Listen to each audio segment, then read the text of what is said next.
Kugira umwimbu w'icayi ubandanye wiyongera, leta yadugije igiciro c'amababi y'icayi kuva ku mafaranga 250 y'amarundi kija ku mafaranga 280.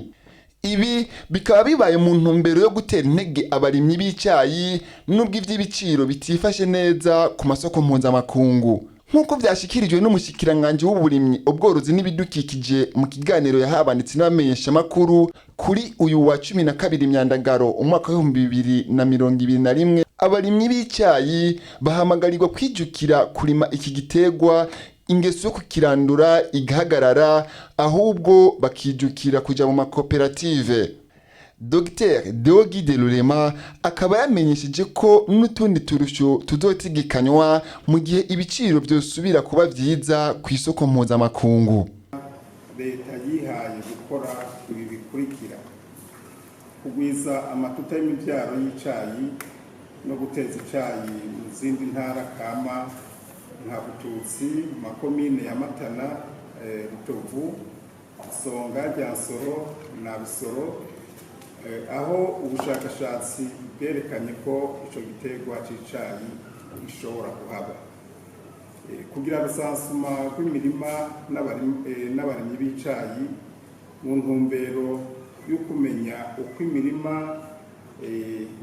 ingana n'uko yifashe, gutyo bikazotworohera kugira ngo dutunganye neza ibijanye n'ifumbire ikenewe.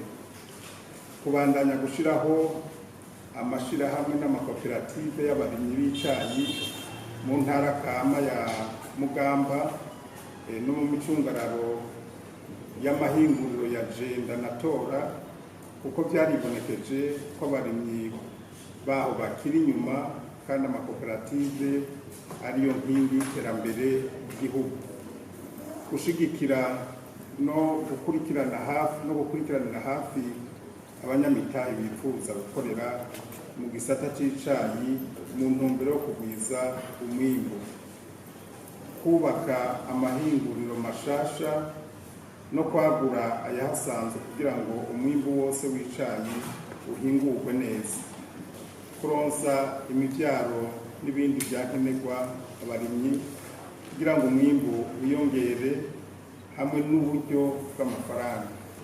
Mu ntumbero rero yo gutera intege abarimyi b'icayi, naho ibiciro bitifashe neza ku masoko mpuzamakungu bivanye n'iki kiza cateye kw'isi yose ca coronavirus, leta ifashe ingingo yo kuduza igiciro ku kiro c'amababi y'icayi muri iyi sizeni ya 2021 ishira umwaka w'2022.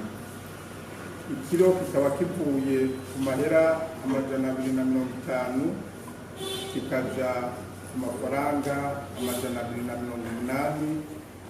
Dusavye abarimyi b'icayi kubandanya bitaho ico gitegwa kandi bijukire no kuja mu makoperative kuko niyo nkingi y'iterambere y'igihugu. Ikindi naco nuko bovavanura n'ingendo mbi yo kurandura icayi no kutagishiramo ifumbire. Bibuke ico cayi kugira kiboneke ko leta iba yagize akigoro mu gushiramo umutahe irondera neza y'abenegihugu.